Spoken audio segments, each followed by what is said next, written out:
if you look at this book, The Modern Language of Architecture, by Bruno Zevi, came out about 30 odd years ago, 40 years ago. He has a section called Gothic Historiography.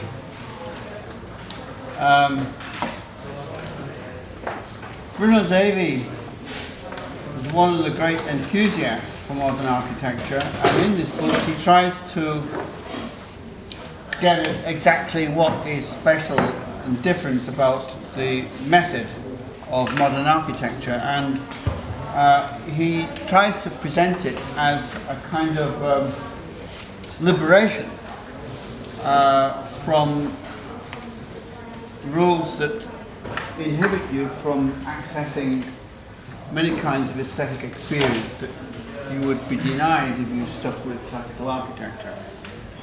I was describing in the last lecture how it was that 19th century interior planning of houses to make a more convenient and functional house chimed in quite happily with picturesque aesthetics. And here you see him asking where to hang a picture anywhere except in the middle of a wall. So he's showing how asymmetry and dissonance, as he calls it, are characteristic qualities that are available in modern architecture.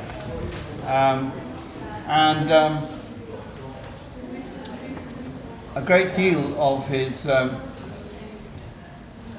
efforts are showing how to vary the possibilities through asymmetry and irregularity. And so this is the modern abstraction, you might say, from the aesthetics of the picturesque. And here is perhaps his classic page. It's how the open plan becomes open. He's taken this from Frank Lloyd Wright. Instead of being locked in a symmetrical room, like a coffin, you explode the room and you get these kind of centrifugal forces that open up the space. The box then closes like a coffin, but if we separate the box's planes, we have performed the revolutionary act of modern architecture. The lengths can be panels can be lengthened or shortened to vary the light in fluid spaces. Once the box has been broken up, spaces can perform their functions in total freedom. Now, this ideal of modern freedom has been identified since the 19th century with the Gothic. There's the open plan resulting in falling water by Frank Lloyd Wright.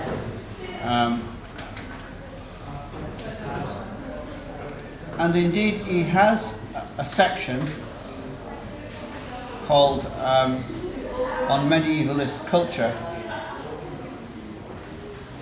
showing parallels between medieval architecture and modern buildings such as Berlage's Stock Exchange 1900 in Amsterdam.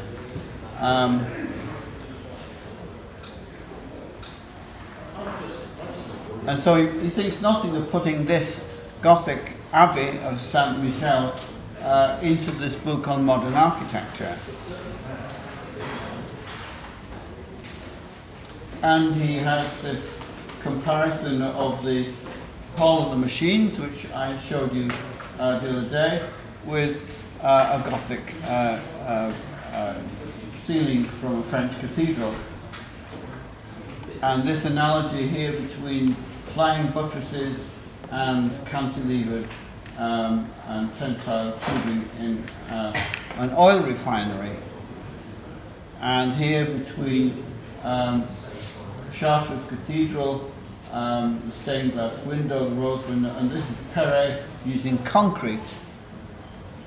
So the permeation of the Gothic and the modern is widely recognised.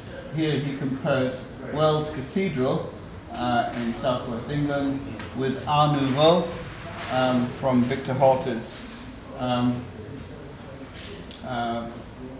building in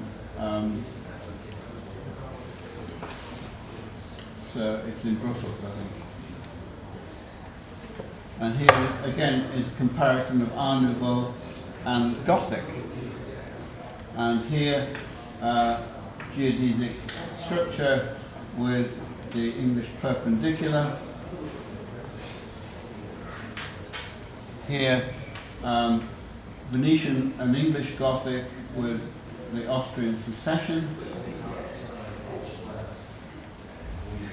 Skyscrapers with medieval Gothic.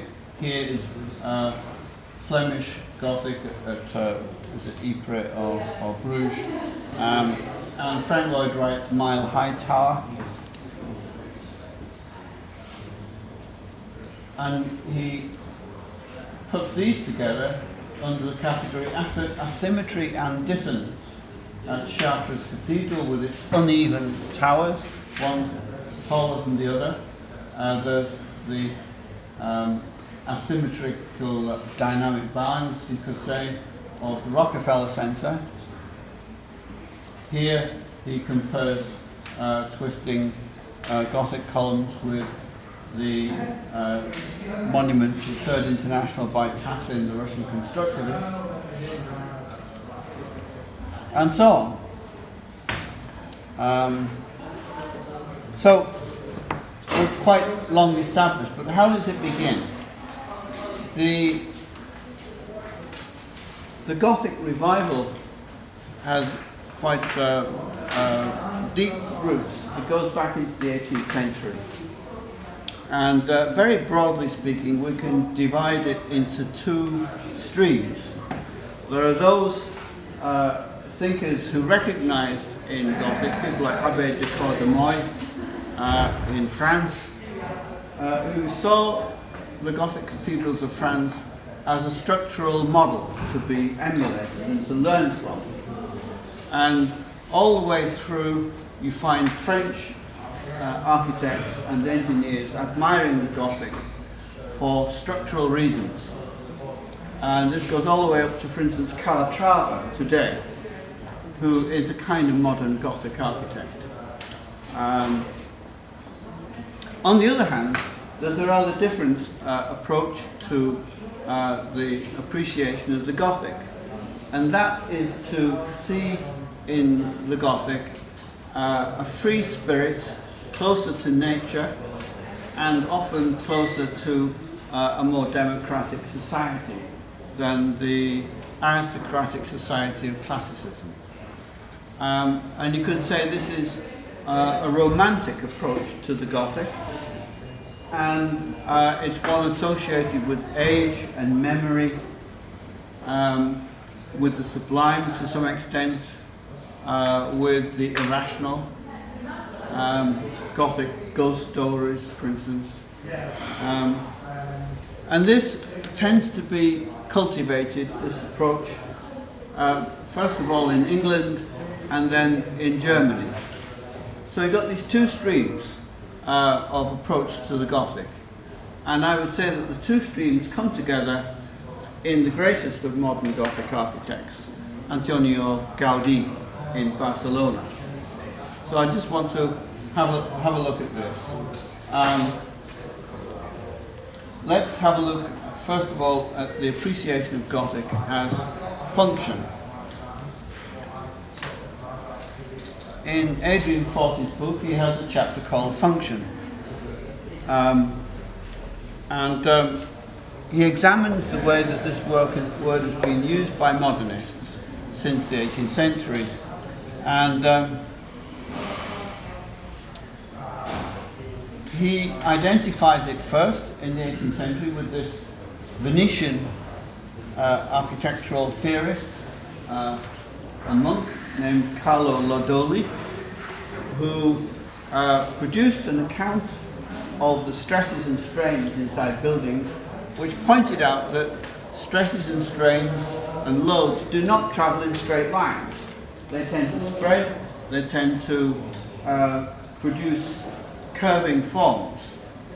And of course in Venice, which is a marine republic, everybody's building boats, and you do not build boats with straight lines because they curve to ride the waves, and the timbers are stronger when they're in tension and stressed and curved and overlapping.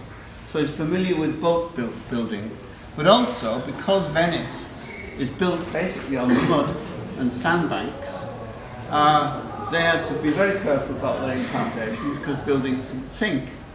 And he noticed he could observe the cracks. And he began to observe, for instance, that your lintels and arches, the lintels should be, and the threshold should be curved the way that an arch is. And so he then proposes that this kind of shape is better for building than straight lines. And he thinks of it as a critique of the classical system of ornaments. So this is what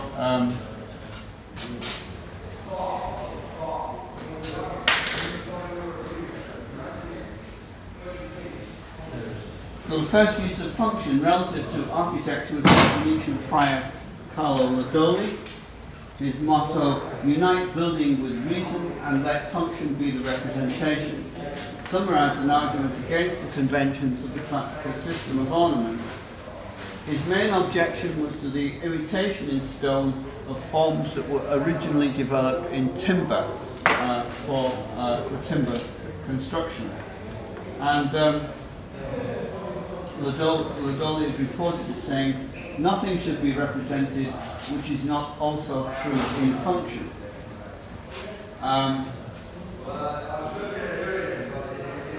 Can you get them to shut up? What's going on in there? I'm a bit fed up with raising my voice.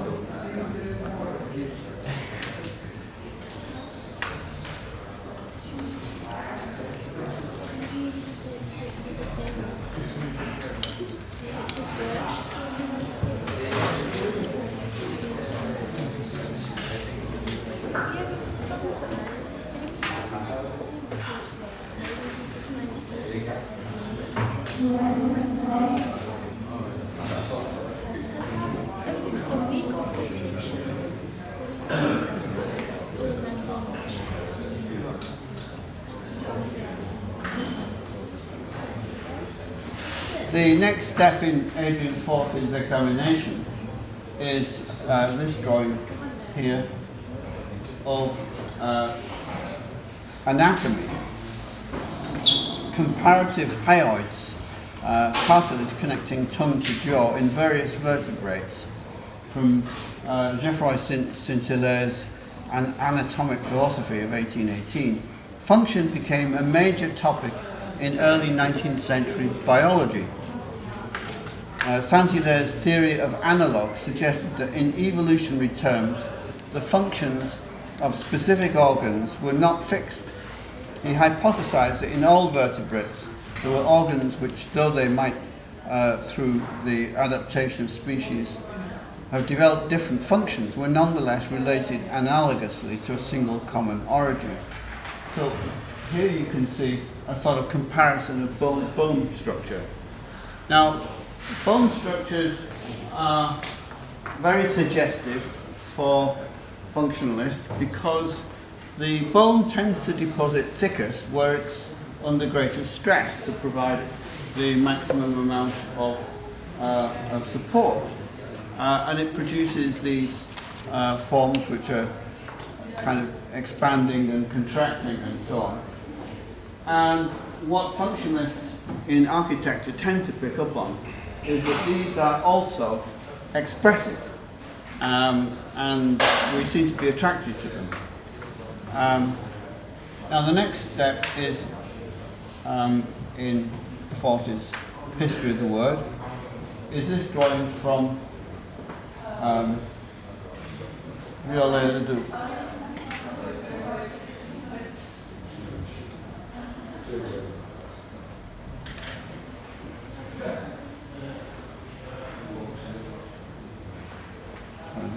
book is slipping off here.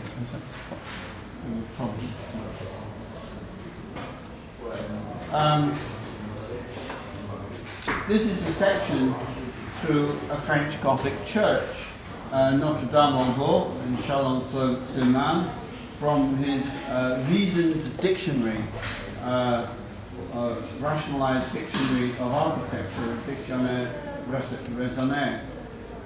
Following the biologist's use of the term, the function of each component as a description of its relation to the constructional system of the whole became a prime concern for the architect. So here you see loads being carried down and then carried out, because if you build an arch, even a semicircular arch is not the rational way to build an arch. The load doesn't go down in a nice circle. It goes down in something more like a parabolic form, and so therefore you tend to have to buttress the arch, otherwise it pushes out as well as down. And so you get these flying buttresses to let it more light and keep the structure lightweight as well. This kind of model and analysis of Gothic is the one that Viollet-le-Duc, the great French theorist of Gothic in the mid-19th century, advocated. From there, he then tried to take this on to make a kind of metallic version of Gothic. This is where I need to find some illustrations.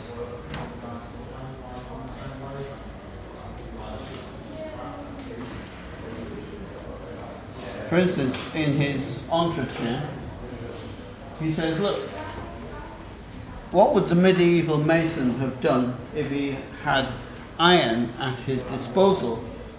Well, he could have done this, which looks to me amazingly clunky. Looks like something, kind of a converted gasworks turned into a church or something. But you can see that logically it makes sense to have some things in compression and some things in tension. So this here is in tension and this is in compression. It spreads out and spreads out like this. So Viollet-le-Duc was a great advocate of the Gothic, but wanted to modernize the Gothic using more rational means than the medieval masons had available. And that's one way of thinking about the Gothic, and you can see that in Calatrava today.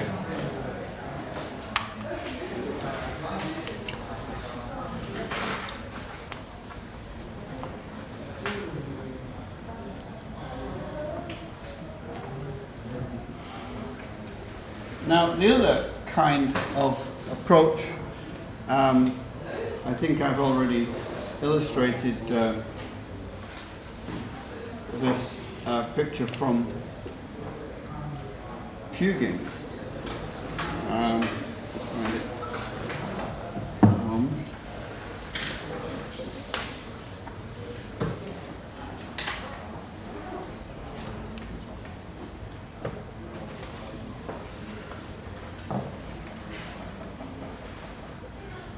This is Augustus Welby Newbin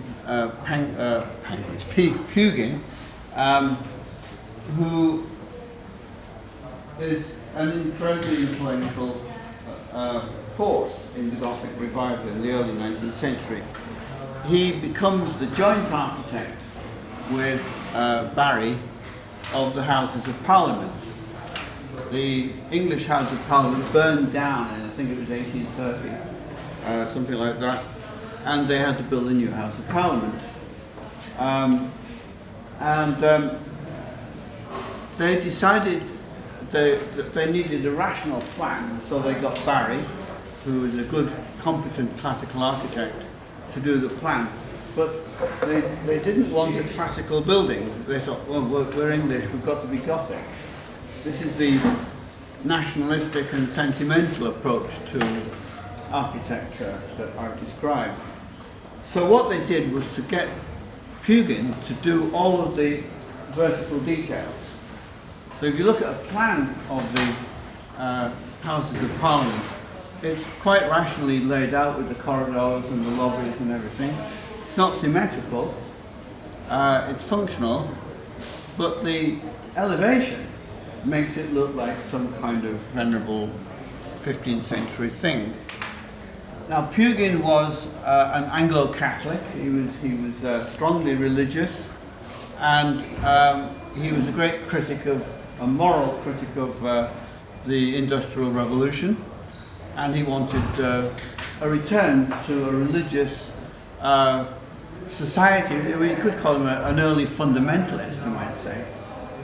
He wanted to go back to a religious society that had not been seen for centuries. He was incredibly energetic. He worked himself to death. And he produced these accounts of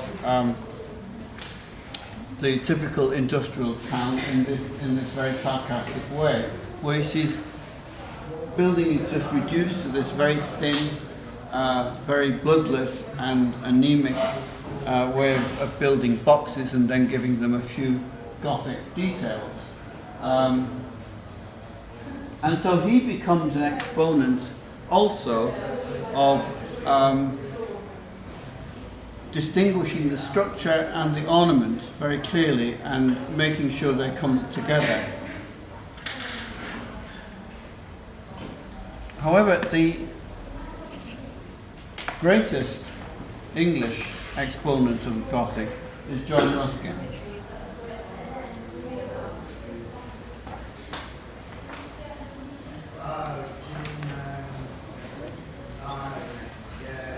Now,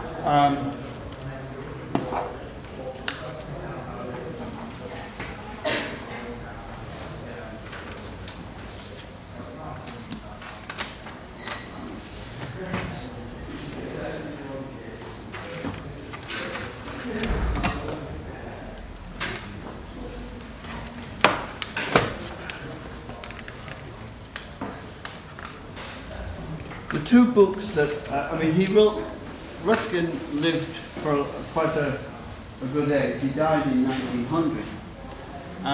And he wrote prodigiously. Shelf load of books. But the two key books, perhaps, for your interest are a book called The Stones of Venice and a book called The Seven Lamps of Architecture. And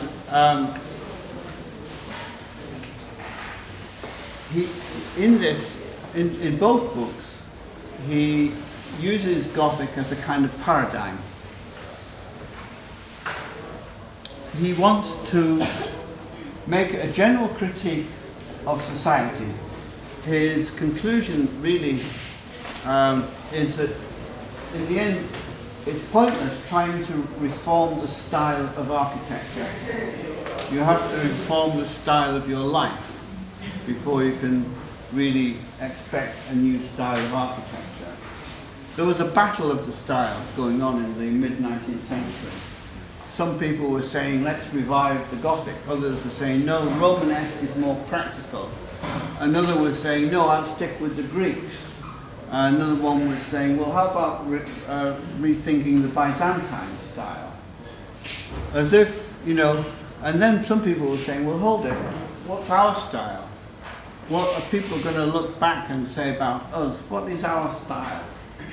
Can we invent a new style? Now, Gothic is the kind of most dynamic component in this, because the advocates of Gothic had a kind of axe to grind. They had a polemic to make. And it's from the critique by the Gothic advocates that the arts and crafts movement begins to develop. I think probably I haven't got time to go fully into the arts and crafts movement. But basically, John Ruskin's ideas are taken up by William Morris, and it's through William Morris that the arts and crafts movement comes. Ruskin was a great admirer of medieval Venice, and he saw in Venice a democratic republic. He rather idealized it, which loses its democratic basis in the 15th century, and he identifies this with the adoption of classical architecture. Ruskin dislikes in classical architecture, since Alberti, the fact that basically the architect is designed solely by the architect, and the builder just gets instructions to carry it out. The division of labour. And he sees in this already a kind of early warning, an early forerunner of the Industrial Revolution's division of labour. Because he says this is alienation. The man who's given a job and told to get on with it, regardless of any creative element in it, is dead from the neck up. He's killed by the nature of his wage slavery. And he looks back to a golden age in which the masons and the craftsmen themselves took part in the final realization of the building. Because he said, Ruskin believed that it was impossible to build a building authentically without also being a sculptor. And so ornament for him is an intrinsic part of architecture. He saw unornamented forms as machine forms. He's full of contradictions, but and he knows perfectly well what's going on. And he says of the railways, "Let the iron be strong and the rail be straight." He more or less, I think his line was, "Let machines get on with building machines, and men get on with building what only men can build." Human artifacts, expressive artifacts, linguistically alive and symbolic. So he goes to Venice, he studies Venice in great depth, and he produces this very, very beautiful account of the glories of Venetian architecture. Let's stick with this one first. And the central chapter of this book is called The Nature of Gothic. And he attempts to summarize what he means by Gothic.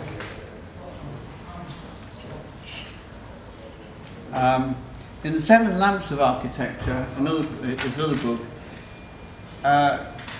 he tries to identify the things that make buildings alive and vital. Sacrifice, truth, power, beauty, life, memory, and obedience.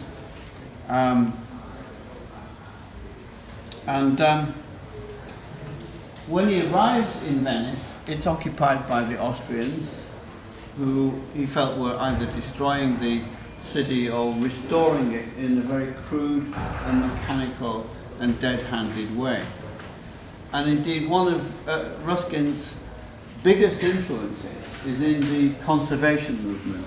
The modern conservation movement, especially in the Anglo-Saxon countries, starts with Ruskin. In fact, it's very interesting. In France, it starts with Viollet-le-Duc, but they have completely opposed views of how to do conservation. Viollet-le-Duc is a rationalist. He wants to see a perfect structure. So he says, if you find a ruined castle or a ruined church, what you do is you get the principle of its design and you complete it as was intended by its builders. So what would it have looked like if they'd managed to finish it in the 14th century? And that's how you do it. Ruskin, on the other hand, and then Morris afterwards, said, no, you can't do that. It's inauthentic. You'll never get it right. The very fact that the building is old has become part of its architectural value and identity, because it is like a certain kind of landscape. It's an affective object. The very age and the texture and the aging and the weathering have become part of it. And so therefore, what you do is you stabilize it, stop it decaying and falling into, but you don't try to conceal the fact that it is indeed an old building. And you do it very carefully. It's like the TLC, tender loving care approach. So the chapter The Nature of Gothic appears in the second volume of the Stones of Venice. And he praises the ornament, and he argues that it was an expression of the artisan's joy in free creative work.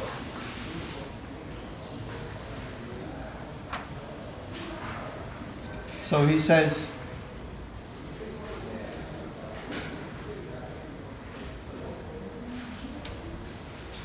the Gothicness of the building is the character which, according as it is found more or less in the building, makes it more or less Gothic. And he pointed to particular elements, pointed arches, vaulted roofs, flying buttresses, grotesque sculptures. So these elements, when seen amongst others, are what gives the general idea of Gothic without being able to fully define why. And it's been pointed out that there are flying buttresses concealed in Rennes St. Paul's Cathedral, but it's not a Gothic building. So he tries to go for the psychological qualities of Gothic.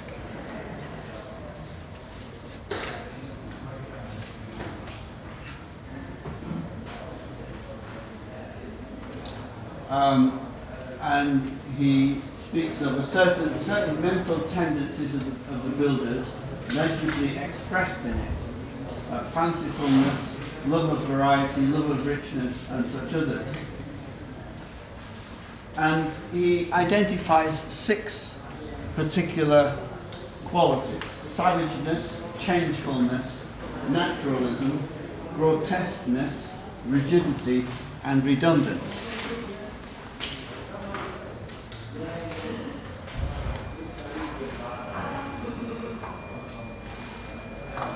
Savageness was initially used to describe the architecture of the North.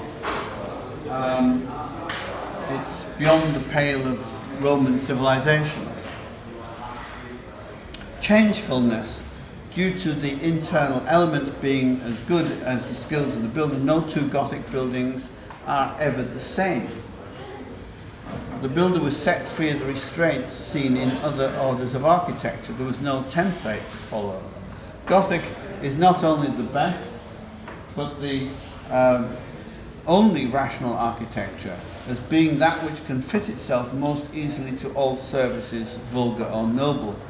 Undefined, it can shrink into a turret or spring into a spire, with undegraded grace and unexhausted energy.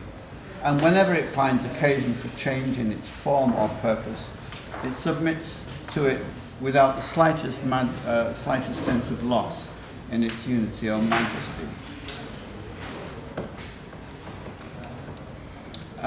Naturalism. Gothic has a love of natural objects for their own sake and makes an effort to represent them frankly unconstrained by artistic laws. Rigidity. Not merely stable, but actively rigid. The peculiar energy which gives tension to movement and stiffness to resistance. Now this is a kind of, using the term rigidity is a curious word here. But what he means is that he sees the Gothic building as alert and springing into action. It's like that, you know. There's a certain vitalism involved here. Redundance. This is the least important of the characteristics, but which make the internal elements of a building Gothic. says, still in the most characteristic buildings, a certain portion of their effect depends upon accumulation of ornaments, and many of those which have most influence in the minds of men are obtained by means of this attribute alone. So you might say it's like that wonderful paraphrase. You may have heard the Hollywood or the Broadway song, "Nothing succeeds like success," and the verse is, "Nothing succeeds like excess."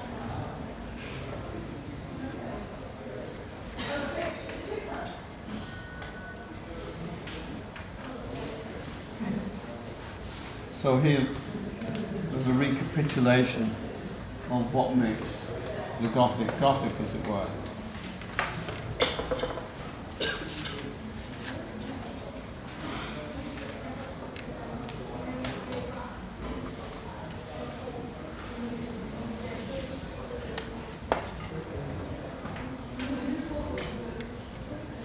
So he lays out some rules.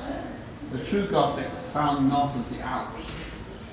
Look to see if the roof rises in a steep gable high above the walls. If it does not, the building is not quite pure Gothic. Look to see if the principal windows and doors have pointed arches with gables. If not a pointed roof, then it is not Gothic. And if there are no gables, then it's either not Gothic or not first rate. Look to see if the arches are cusped or the apertures foliated. If there is no foliation anywhere in the building, it is assuredly imperfect Gothic. Look to see if the arches in general of windows or doors are carried on true shafts with bases and capitals. If these features are not there, it is assuredly of an inferior school.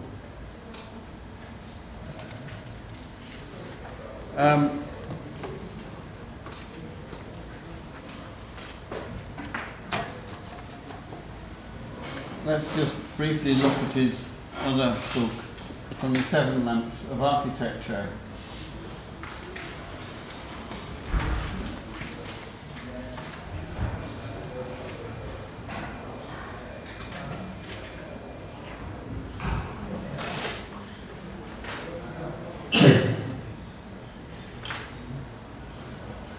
Published in 1849. There is in his old age. Cranky old guy. He actually more or less went mad near the end of his life. Neither by the public nor by those who have occurred at public monuments is the true meaning of the word restoration understood. It means the most total destruction which a building can suffer, a destruction out of which no remnants can be gathered, a destruction accompanied with false descriptions of the things destroyed. That's his view of the kind of restoration that he was contesting.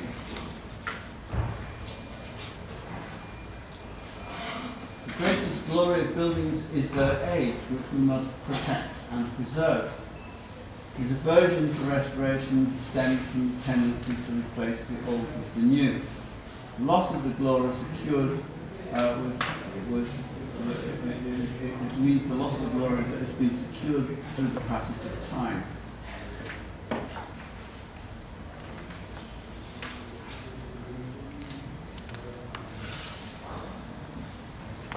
And he's very critical of Viollet-le-Duc's approach. Ruskin's concern with age has to be dismissed as of no aesthetic relevance, and the building age is not essential as matter. That's what his critics have said. The appearance of age for him is crucial.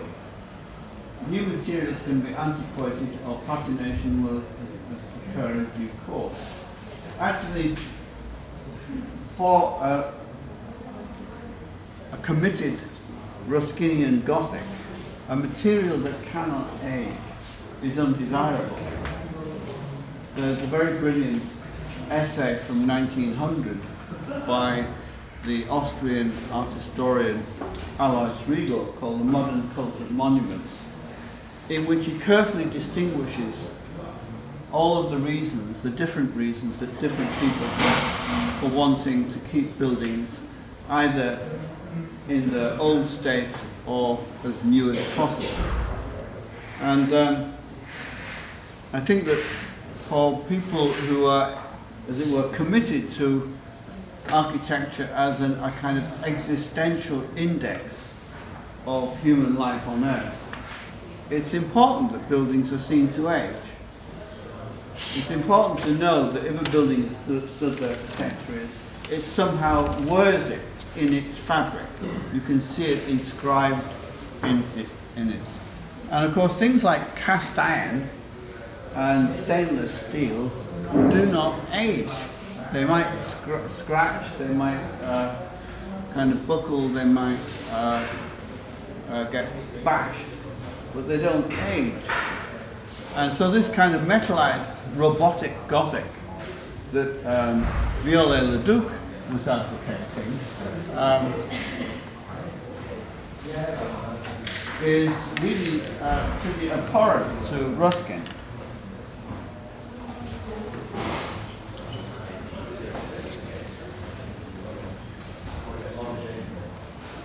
So the age of a building must enter into our aesthetic sensitivity to it.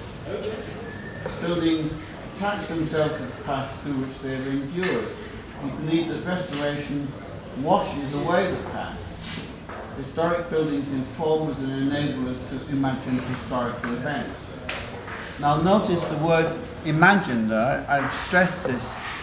It's almost as if Ruskin wants imagined beauty to take the place of actually experienced beauty. Because in some kind of way, by this increasing emphasis on subjectivity in modern aesthetics, leads in that direction.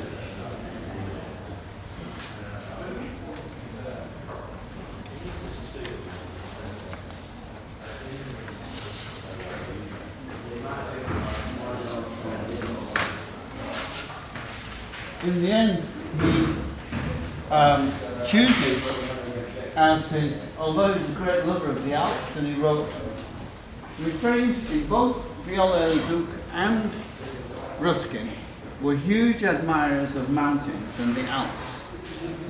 But again, they took different approaches. Viollet-le-Duc saw a mountain as a kind of crystalline construction, and he tried to do a diagrammatic analysis of the lines of force in a mountain. Ruskin, on the other hand, saw the mountains and the Alps as an expression of the sublime. And yet, in this chapter called The Lamp of Memory, he finally says, look, the really highest Alp, up on the glaciers, the snow, beyond the snow line, are not really a human landscape. No one has ever lived there, no one can live there, there's no history there. And so he chooses the foothills of the Alps, where there's evidence of long human settlement, history, stories, legends, ruins, associations, customs. He sees that as a true architectural, cultural landscape.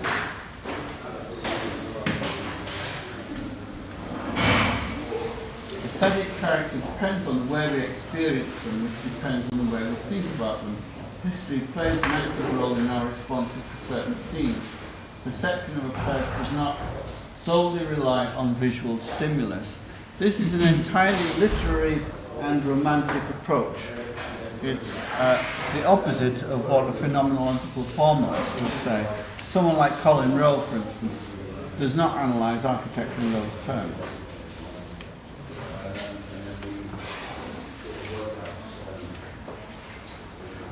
A building's aura is not threatened by the restoration process. I think actually it is. I think that's a misunderstanding. It claims that age is the soul of the building. Ancient buildings provide us with something of importance of daily aesthetic to architecture. Altering this can result in the building being overlooked. The core personality or character can be lost, even while they retain identity.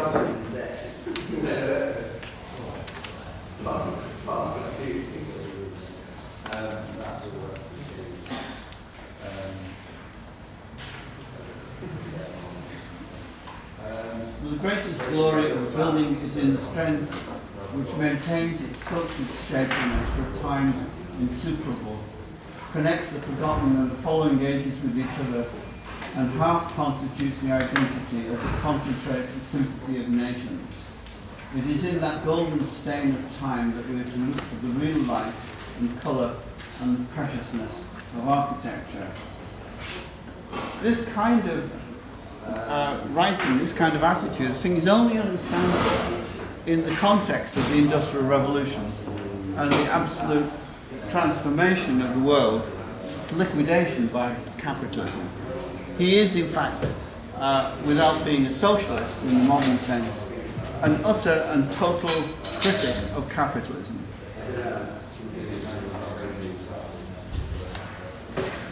The importance of Gothic, Ruskin's approach to the Gothic is testified by Adrian Fort's Words and Buildings, which has in this list of key terms several that deal with qualities that the Romantics, like Ruskin, were developed. Character, context, history, memory, nature. All of these are virtues for Romantic modernists.